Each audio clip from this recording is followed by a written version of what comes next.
காமராஜர், அண்ணா, எம்.ஜி.ஆர். போல நேர்மையான அரசியல்வாதிகள் கிடைக்க மாட்டார்களா என்று பல ஆண்டுகளாக மக்கள் ஏங்கிக் கொண்டுதான் இருக்கிறார்கள்.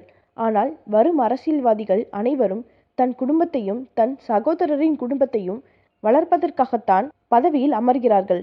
இதன் இறுதி விளைவு ஏழை மக்கள் இன்னமும் ஏழையாகவே தான் இருக்கிறார்கள். இதில் சிறைக்கு செல்லும் குற்றவாளிக்கு முதல் வகுப்பு சிபாரிசு வேறு. அது மட்டுமல்ல, வேலைக்கு வேலை, வீட்டு சாப்பாடு வேண்டும், குடிப்பதற்கு மினரல் வாட்டர் வேண்டும் என்று கோரிக்கை வேறு. இப்படி சிறைக்குள் சொகுசு வாழ்க்கை அனுபவிப்பதால் தான் நான் பல முறை சிறைக்கு சென்றவள் என்று பெருமிதமாக கூறிக்கொள்கிறார்கள். காரி துப்ப வேண்டிய ஆட்களை ஓடி ஓடி அதிசயமாய் பார்ப்பதால் தான் தன்னை தானே சிங்கமாகவும் வர்ணித்துக் கொள்கிறார்கள் இந்த மானங்கெட்ட அரசியல்வாதிகள். இதில் இப்போது முதல்வருக்காக சிபாரிசு செய்யப்பட்ட எடப்பாடி பழனிசாமியின் சொத்தை கேட்டால் நீங்கள் மயங்கி விழுந்து விடுவீர்கள். இவரின் தற்போதைய சொத்து மதிப்பு சுமார் 5000 கோடி. இதுவும் வருமானத்திற்கு அதிகமாக சேர்க்கப்பட்ட சொத்துதான். சரி, இவர்தான் இப்படி என்றால் அவரது மகனுக்கு எவ்வளவு சொத்து இருக்கிறது என்று பார்த்தால் அதுவும் 3000 கோடிகள். அடேங்கப்பா, 10 தலைமுறைகள் உட்கார்ந்து சாப்பிடும் அளவிற்கு இப்போதே இவ்வளவு சொத்துக்கள். அதுவும் முதல்வராவதற்கு முன்பாகவே.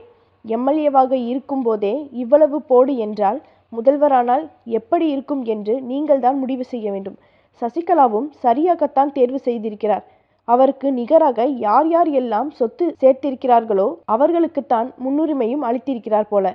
இதில் ருசிகரமான தகவல் என்னவென்றால் 500 ரூபாய் 1000 ரூபாய் நோட்டுகள் தடை செய்யப்பட்ட பிறகு நவம்பர் 8ஆம் தேதி 2016 அன்று நள்ளிரவு ஈரோடு மாவட்டம் பவானி லட்சுமி நகரில் உள்ள செங்கல் சூளை மற்றும் கல்லூரி உரிமையாளர்கள் வீட்டிலிருந்து ஒரு லோடு பணம் போலீஸ் பாதுகாப்புடன் எடுத்து செல்லப்பட்டு புதிய நோட்டுகளாக மாற்றப்பட்டது என்பதுதான்.